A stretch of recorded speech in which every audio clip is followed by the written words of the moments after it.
Hi. Log in and click Shipping menu and navigate to Provider Setup. Now click Add New in the top right. Now search for DTDC tracking in the Google. Once get the tracking page, copy the above URL and paste it in the URL column.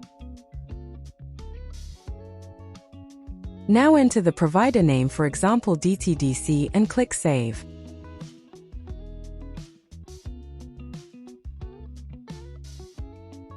Now search for ST Courier tracking page in the Google and copy the above URL and paste it in the URL column. Now enter the provider name as ST Courier. Like this, you can configure the provider as per your comfort for the manual shipment process.